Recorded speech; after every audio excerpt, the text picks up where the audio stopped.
Bienvenidos a un nuevo encuentro con la salud, ciencia y tecnología en Espromed Bio. Quien les habla, Jamie Urquía, gerente de investigación, desarrollo y nuevos proyectos de Espromed Bio. En esta oportunidad vamos a compartir un tema de gran interés para todos nosotros, como es la importancia que tiene la educación en la población para manejar de una manera preventiva una posible infección contra el VPH. En esta oportunidad es un gran placer para mí presentar a la doctora María Eugenia Cabaza, con quien he compartido en otros espacios de trabajo, y muy gentilmente nos ofreció a Espromed Bio compartir esta experiencia de ella y de sus compañeras en la investigación. La doctora Cabaza es biólogo, doctora en ciencias biológicas, tiene una alta experiencia laboral en el Instituto de Biomedicina, adscrito al Ministerio del Poder Popular para la Salud, e igualmente ha sido coordinadora nacional del proyecto Implementación del Marco Nacional de Bioseguridad en Venezuela, de conformidad con el Protocolo de Cartagena sobre Bioseguridad Biotecnológica, e igualmente es profesora del Departamento de Bioquímica de la Escuela Vargas de la Universidad Central de Venezuela. Ha participado en varias investigaciones a nivel nacional y en proyectos a nivel internacional. E igualmente posee publicaciones a nivel nacional e internacional y ha sido galardonada con algunas premiaciones, ¿verdad, doctora? Así que no me queda más, doctora, que darle cordialmente la bienvenida a Espromed Bio para que nos comparta esta experiencia a toda nuestra audiencia. Así que las cámaras son suyas, doctora. Muchísimas gracias, Jenny. Es realmente un placer y honor estar nuevamente en Espromed Bio.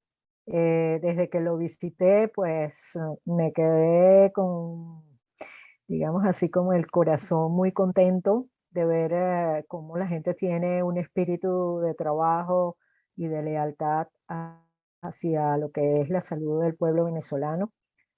Además de que me parece que las instalaciones son realmente de la NASA. O sea, yo cada vez que digo, fui a Espromed Bio, eso parece la NASA. Espero bueno, que en la medida que vamos recuperando todas las actividades, pues Espromed nuevamente vuelva a tener esa mecánica de trabajo que tenía antes de la pandemia, al igual que nuestras instituciones. Muchas gracias al equipo de apoyo a la doctora Urquía. Como siempre vi muchas caras jóvenes, eso pues nos da así como, wow, tenemos generación de relevo. Para entrar en materia, realmente hoy lo que vamos a ver es un poco lo que hemos hecho durante más de 30 años, un equipo de investigadores e investigadoras. En la actualidad somos más mujeres que hombres en relación a todo lo que es la infección de transmisión sexual.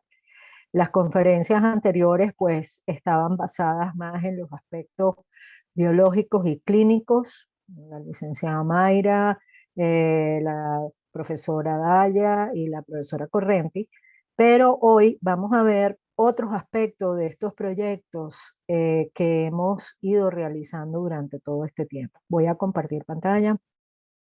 Perfecto. Entonces, vamos a hacer un paseo por este tema del cáncer de cuello uterino y su relación con el virus del papiloma humano. Justamente estas orientaciones con respecto a los distintos proyectos que hemos venido realizando se han ido enfocando en lo que son los ODS, particularmente el ODS 5, que tiene que ver con la igualdad de género, y el ODS 3, que tiene que ver con la salud y bienestar. Evidentemente, siendo un tema que se dirige hacia el cáncer de cuello uterino, nuestra población más afectada es la población femenina. Hemos recorrido un largo camino hasta poder llegar a entender cuál es la situación actual de la enfermedad en Venezuela y por supuesto entender cómo afectó el tema de la pandemia en cuanto a los servicios de salud, la citología, el despistaje del virus del papiloma humano.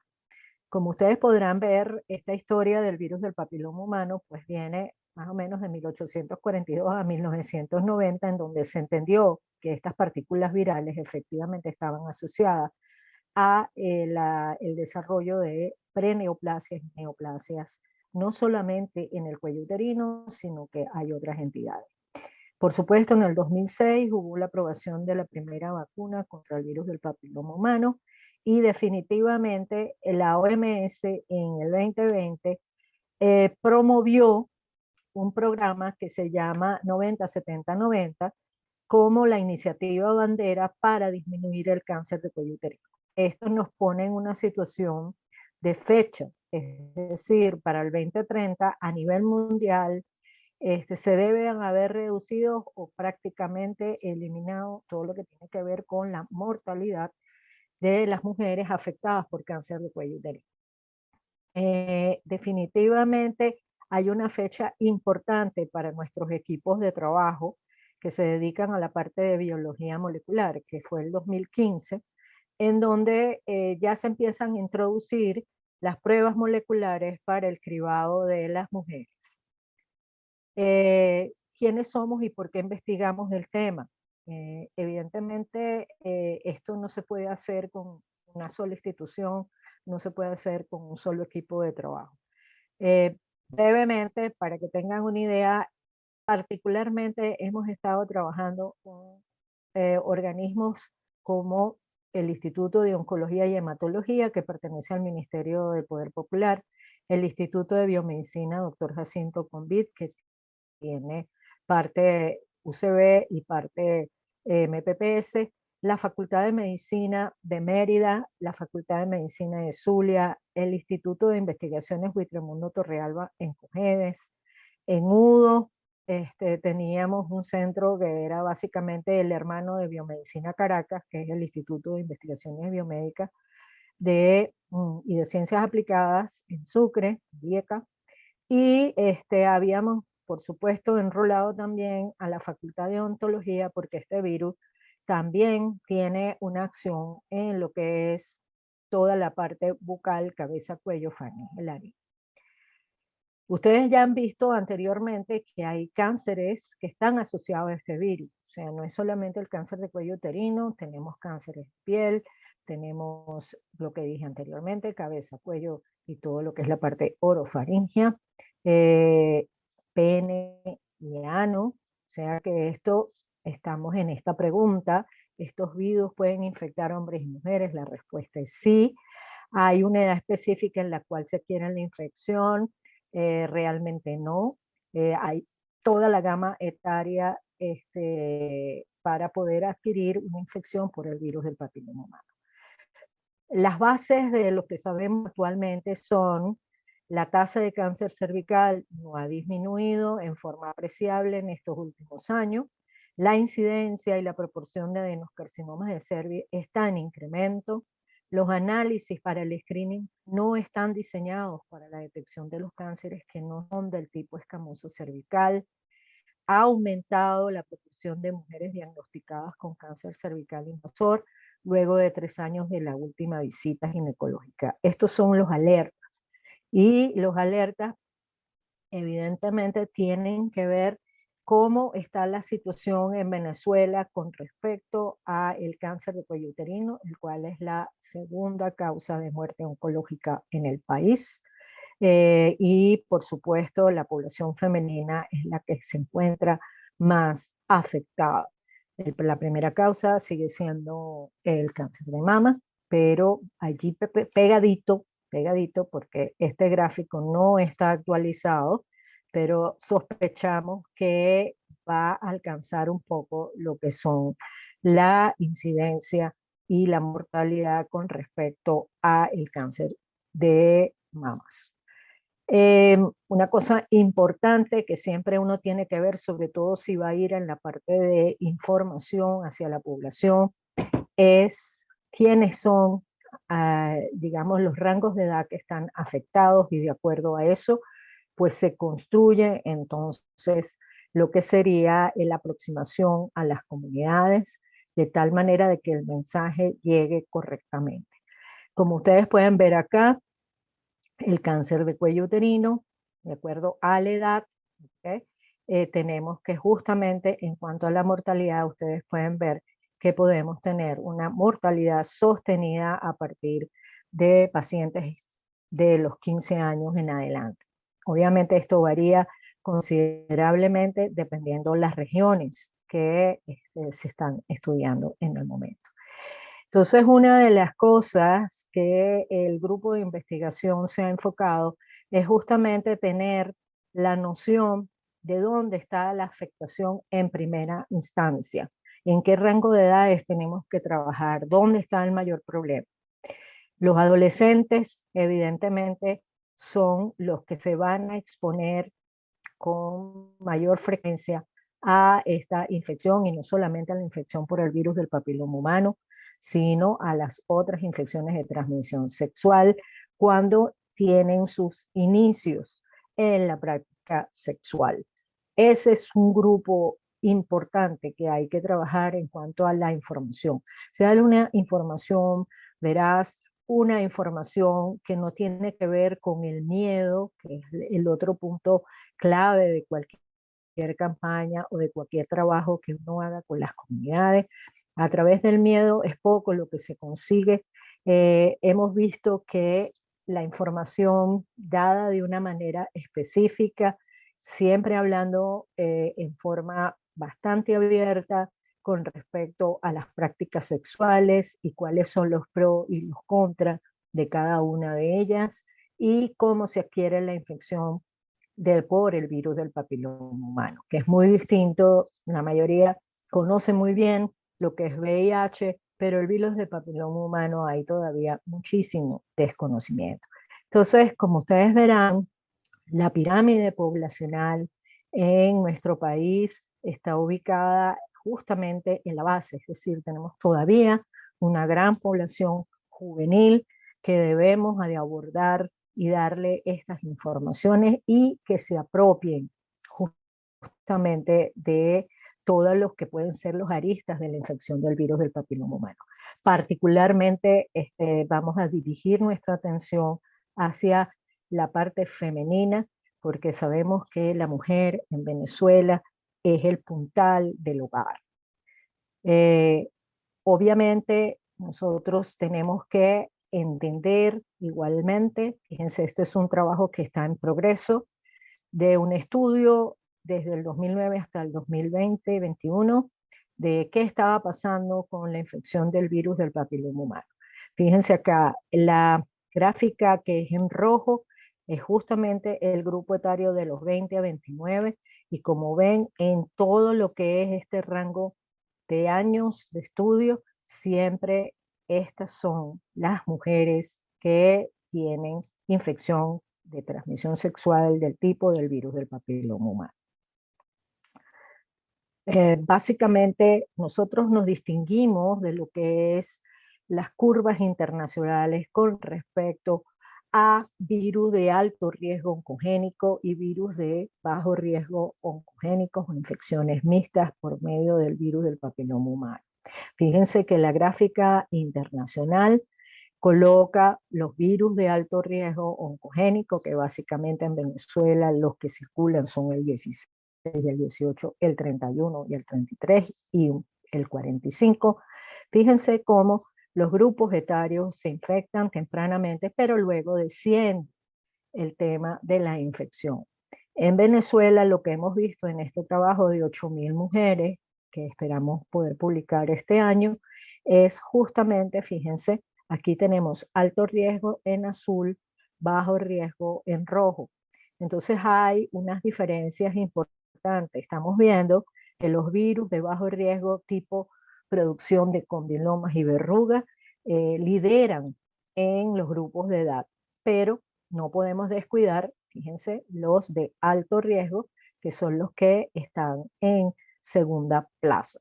Y lo otro es que nosotros igualmente tenemos un pico en los 29, de los 20 a los 29 años, pero tenemos nuevamente otro pico en este rango de edad de los 30 a los 39. ¿Qué queremos decir con esto? Que desde los 20 a los 39 nosotros tenemos una población que se sigue infectando, que no sabemos si resuelve la infección, que no conocemos exactamente qué sucedió con esa paciente, si progresó o no progresó a lesiones importantes en cuanto a desde el punto de vista oncológico.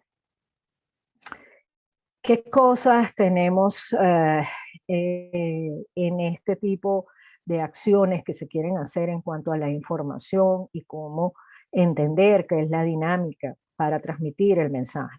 Los registros, en líneas generales, del ministerio son complicados, las definiciones siguen siendo ambiguas. Por ejemplo, encontramos en los reportes virus del papiloma humano, entonces más abajo encontramos tasas que dicen condiloma, un poco más allá podemos encontrar cáncer de cervix, cáncer cervical. O sea, no hay una unificación y esto complica la data y complica, por supuesto, la orientación de los planes de políticas públicas.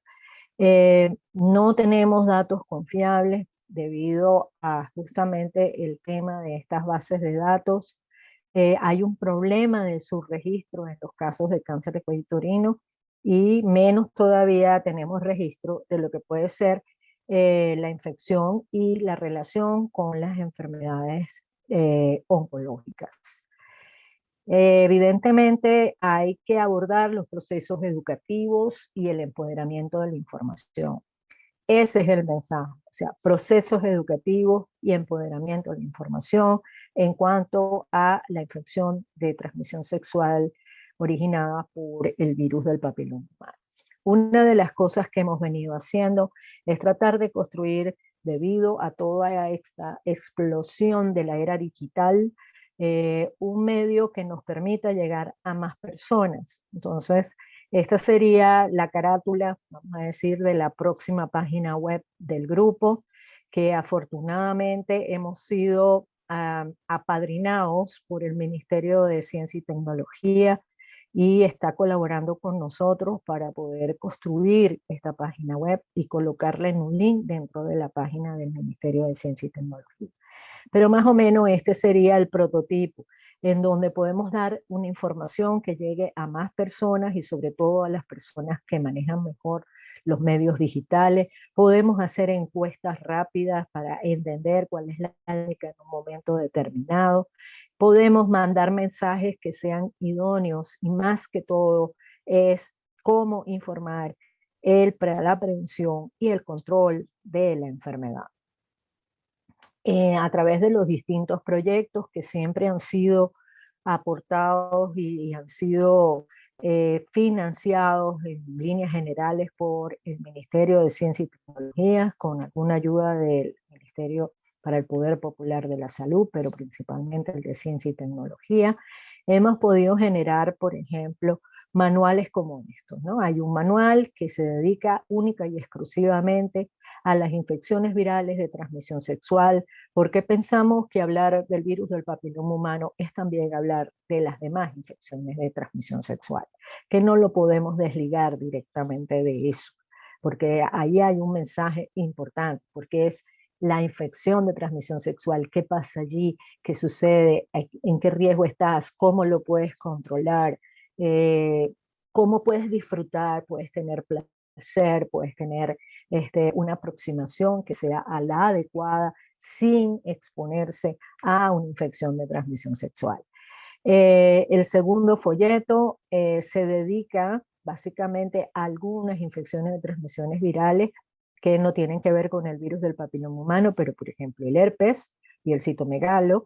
También abordamos lo que puede ser la parte de infecciones de transmisión sexual del tipo bacteriano y del tipo fúngico y parasitario, que generalmente quedan fuera de los mensajes y de la información.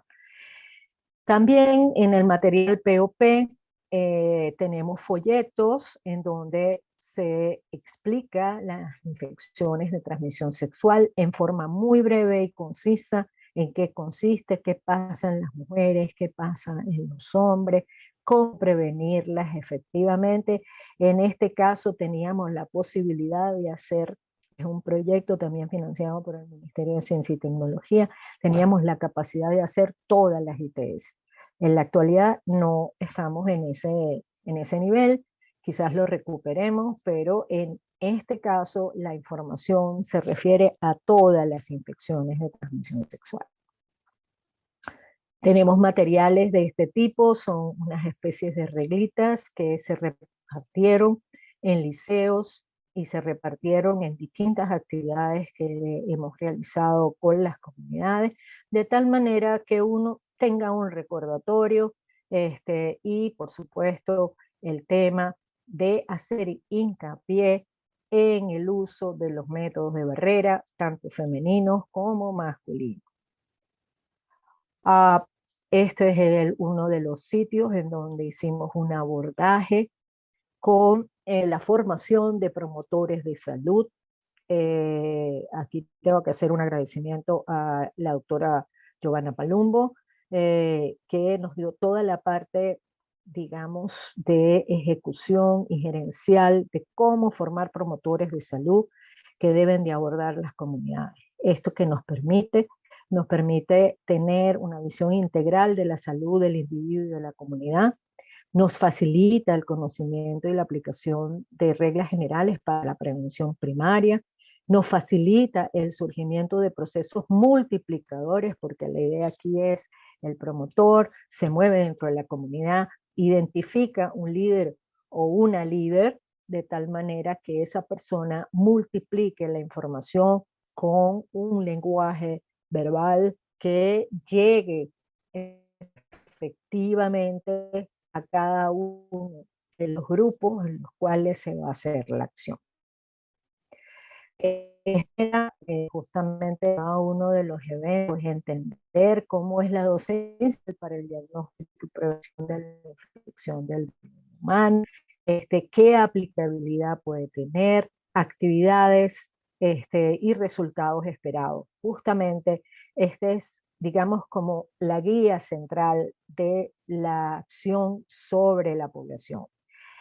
Importantísimo los sistemas de información.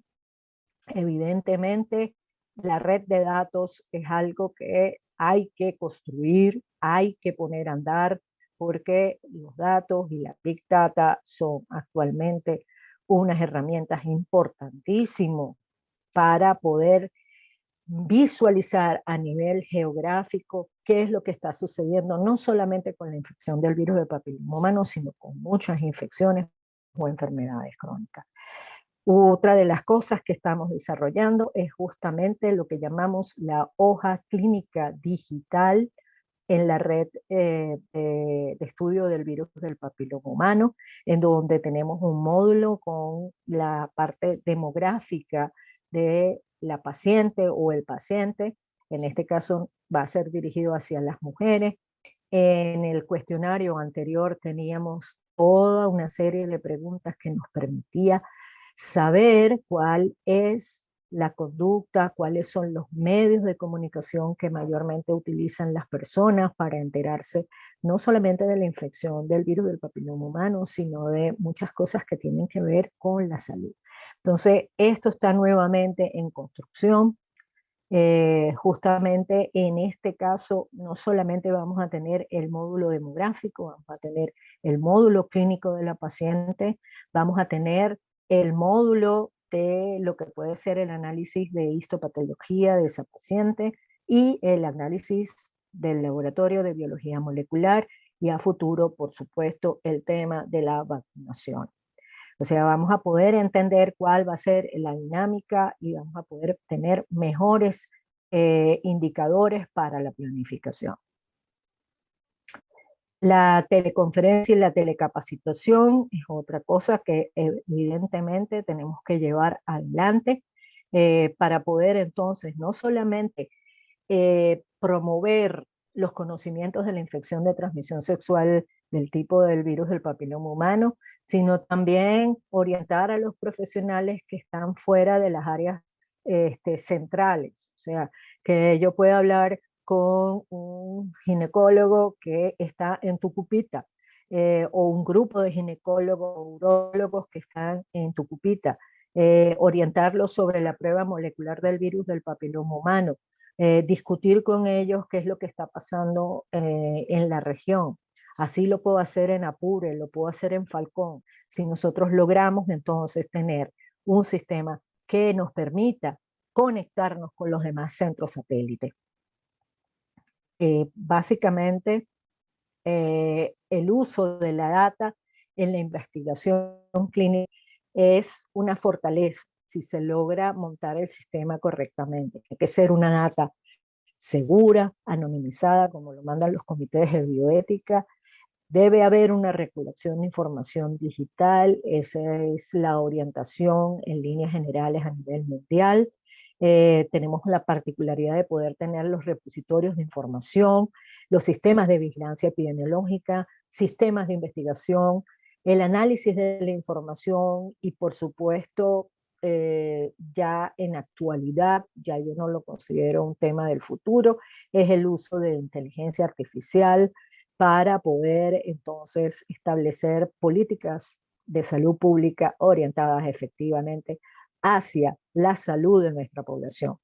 Allí podemos tener la detección de patrones y tendencias, la generación de conocimientos, la aplicación de conocimientos en la práctica médica y por supuesto todo lo que tiene que ver la amplia gama de educación, farmacología, atención primaria y atención secundaria y el empoderamiento directo de la población que pueda exigir un sistema de salud y un control, en nuestro caso, de la infección por el virus del papiloma humano, de tal manera de reducir los índices de mortalidad y de incidencia. Nuestra aspiración es justamente tener a futuro cercano un sistema de información geográfica para localización de pacientes infectadas, localización del tema de las lesiones premalignas y malignas asociadas al cáncer de cuello uterino, pero en tercera fase, evidentemente, saber cómo está el asunto de la vacunación de nuestras niñas, que teóricamente el target inicial es de 9 a 14 años, pero podemos vacunar también a mujeres que estén fuera de ese rango de edad, saber dónde están vacunadas, en qué área geográfica hay mayor incidencia, por ejemplo, de lesiones neoplásicas asociadas al virus del papiloma humano, y eso entonces nos está dirigiendo de que haya una población cautiva que requiere una campaña de vacunación adecuada para controlar la infección del virus del papiloma humano. No solamente esto, podemos entender cuáles son los genotipos circulantes en el país, si se desplazan o no se desplazan. Por ejemplo, nosotros a través de nuestros proyectos hemos ubicado que la mayoría son del genotipo 16, que es reconocido como un virus de alto riesgo oncogénico, pero la región andina, particularmente Mérida, el virus de alto riesgo que circula es el virus del tipo 18. Entonces eso nos da, por supuesto, un background muy importante a la hora de la introducción de una vacuna contra el virus del papiloma humano. Hay propuestas que es reforzar el diseño de la estrategia preventiva de la infección por el virus del papiloma humano. Por supuesto, eso nos ayudará a disminuir los casos de cáncer de cuello uterino en la población femenina y evidentemente el establecimiento del sistema de vigilancia epidemiológica del virus papiloma humano en Venezuela. Hay muchas limitaciones, pero muchas ganas de seguir trabajando. Nuestros eslogan en líneas generales son libres de VPH y detén el cáncer de cuello uterino. Y termino con esta cita de Simone de Beauvoir, que fue una feminista y por supuesto eso tuvo que escribir con un nombre distinto al de ella. No nacemos como mujer, sino que nos convertimos en uno. Y por supuesto eso tiene que ver con la información, tiene que ver con el trabajo hacia las comunidades femeninas, que entiendan la importancia de la equidad de género, darle las oportunidades de trabajo correspondientes y crearle un ambiente de salud adecuado para que puedan tener y formar una familia que sea sana. Todo esto esperamos impulsarlo a través de un nuevo proyecto del Ministerio de Ciencia y Tecnología que se llama Sistema de Vigilancia Biológica del Virus del Papiloma Humano y su vinculación del cáncer de cuello uterino. Me despido, muchísimas gracias y estamos a su disposición.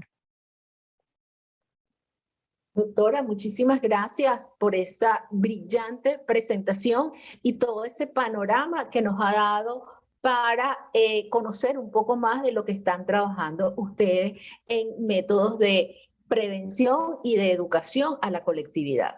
Ahora vamos a unas preguntas, a unas inquietudes que me quedan después de escuchar con su presentación, y usted hablaba de que hay un reto para el 2030 para unas metas que tiene establecidas la OMS, ¿verdad? Entonces, me gustaría saber cuál es el trabajo, la meta que lleva alcanzada Venezuela, o el trabajo que está realizándose en Venezuela, y si el trabajo que están haciendo ustedes forma parte de esa contribución a cumplir con esa meta para el 2030. Sí, digamos que la hoja de ruta que ha construido la OMS, que le llaman el programa 90-70-90, es que 90% de las niñas en el grupo etario indicado de 9 a 14 años sean vacunadas. Luego viene el 70% de las mujeres tamizadas, y por supuesto el 90% ya de las mujeres que tengan lesiones importantes tratadas, ¿no? Entonces, Venezuela en este sentido está un poco atrás, pero desde el año pasado es como si se hubiera despertado muchas, muchas cosas, ¿no? Tengo que decir que este trabajo tiene que ser en conjunto, tiene que ser hecho por un equipo transdisciplinario, tiene que estar apoyado por el Estado, evidentemente. O sea, si pensamos, por ejemplo, en el tema de tamizaje, incluir las pruebas de moleculares del virus del papiloma humano. Por supuesto, todavía tenemos que caminar en conjunto con el tema de las citologías. No podemos abandonarlas en este momento. En otros países ya la prueba del virus del papiloma humano por parte de los laboratorios de biología molecular son rutina para este tipo de cosas.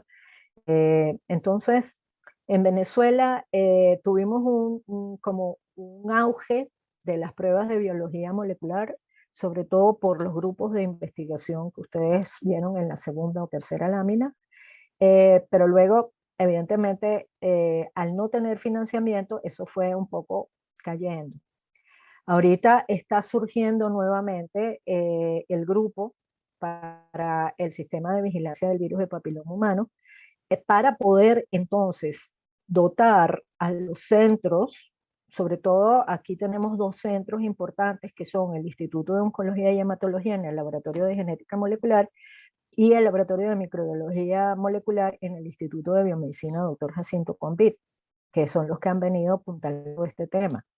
O sea, vamos a arrancar con lo que es la parte a nivel central y poco a poco vamos a ir visitando, que eso es algo propuesto por el Ministerio de Ciencia y Tecnología, los fundacitis, de tal manera de poder ubicar cuáles son las capacidades en las regiones. Entonces, primero recuperar, en el caso nuestro, vamos a decir así, el tema de la detección y genotipificación del virus del papiloma humano, en conjunto con las actividades en las comunidades. O sea, vamos a ir caminando paralelamente. El tema, por ejemplo, de la pesquisa, o sea, citologías, básicamente, ¿no? Ahí tenemos un problema bastante serio porque nuestros laboratorios de anatomía patológica en general están en mal estado.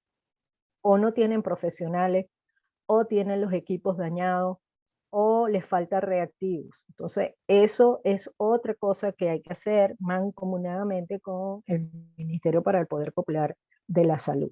Entonces, reforzar eso es otra de las tareas titánicas que se deben de hacer.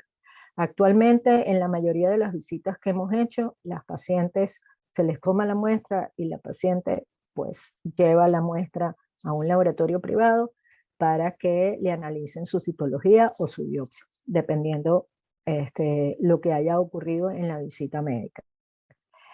Y la parte del tratamiento también está bastante cuesta arriba para nuestras pacientes. Entonces, como ustedes verán, Venezuela está bastante lejos de lo que puede ser el programa 90-70-90. Estamos lejos de poder reducir las tasas de infección del virus del papiloma humano y por ende las tasas de incidencia y mortalidad del cáncer de cuello uterino. Pero tenemos obviamente una visión de que hay que reavivar todo esto, hay que acercar al Ministerio para el Poder Popular de la Salud. El Ministerio de Ciencia y Tecnología está muy comprometido con este tema. Hay que volver a llamar a aquellas personas que tienen una conciencia social de tal forma de recuperar los servicios, que haya suficientes profesionales, que todos tengamos una misma visión de país para poder entonces medianamente acercarnos a la meta 2030. Excelente esta panorámica que usted nos está dando de cuál es cómo va Venezuela en el cumplimiento de estas metas. Entonces creo que, como usted misma dice, es un trabajo en equipo. Todavía quedan muchísimas cosas por hacer. Lo importante es que, bueno, todas las entidades pongamos, creo que de nuestra parte, desde Promet Bio, en lo que nosotros podamos cooperar, estamos totalmente también a la orden para incorporarnos en el proyecto en el momento que ustedes consideran que pueda nosotros participar y apoyar, y que de verdad ustedes puedan continuar con esa labor tan importante que están haciendo usted y todo el equipo que nos ha acompañado en estas charlas de orientación, de conocimiento, de que de verdad nosotros podamos apoyar a las mujeres en que realmente ir al médico, de tener una citología, un diagnóstico, no quedarnos con él allí en la mano, todas estresadas, sino tener dónde ir, cuál es la orientación que ustedes nos han dado durante todas estas 4 charlas. De verdad para nosotros ha sido un gran placer y un gran honor tenerlas a ustedes 4 acompañándonos durante estas 4 semanas en este encuentro donde nosotros podemos también apoyar a la comunidad a dar un granito de conocimiento y de que empoderarnos nosotras las mujeres en que nosotras también tenemos que cuidarnos. Nosotras, a pesar de ser también la punta de lanza en muchas de nosotras en nuestros hogares, también tenemos un espacio para nosotros donde cuidarnos, seguir apoyando a nuestra familia y tener otras compañeras, otras amigas, otras investigadoras que también están trabajando para nosotros. De verdad, felicitaciones a usted y a todo su equipo por esa loable labor que están realizando, doctora. Bueno, no me queda más que también agradecer, o sea, agradecer estas oportunidades que se están presentando ahora. Como dije anteriormente, la comunidad de Promet Bio siempre hemos tenido un buen rapport y digamos que este tipo de proyecciones nos van a permitir, dado a la actividad que se dedica a Promet Bio, yo creo que en un futuro muy cercano poder trabajar en conjunto, no solamente en el aspecto de la información que le podemos dar a la comunidad de Promet Bio, sino que también ya es un tema de laboratorio, ¿sí? O sea, yo creo que vienen cosas muy buenas para Venezuela en este momento. Muy probablemente tengamos noticias pronto del tema de la vacuna para el VPH en Venezuela. Y yo estoy segura que estas instituciones que hemos nombrado, o sea, Oncología, Instituto de Biomedicina, Promet Bio, Instituto Nacional de Higiene, que también es otra comunidad importante que se debe de incorporar a esto, pues nos vamos a tener que sentar y ver cómo va a ser la dinámica en un futuro muy cercano, como comenté anteriormente. De verdad, muchísimas gracias, doctora Urquía, y a todo el equipo. Espero poder interaccionar nuevamente, quizás con otros temas, y es una visión actual, es una visión de acción, es una visión para la gente tener la información que sea la información veraz, la información, una consultoría, vamos a llamarlo así, de un tema tan importante como es el control de la infección del virus del papiloma humano y por ende la disminución de las tasas de incidencia y mortalidad de cáncer de cuello uterino en las mujeres en Venezuela. Bueno, doctora, y de esta manera nosotros concluimos este encuentro con la salud, ciencia y tecnología, invitándolos a sintonizarnos a través de nuestras redes sociales, a través de Espromed Bio en todas nuestras redes y esperándolos en una nueva convocatoria. Si tienen alguna pregunta, alguna duda, no deje de escribirnos. Muchísimas gracias. Hasta la próxima.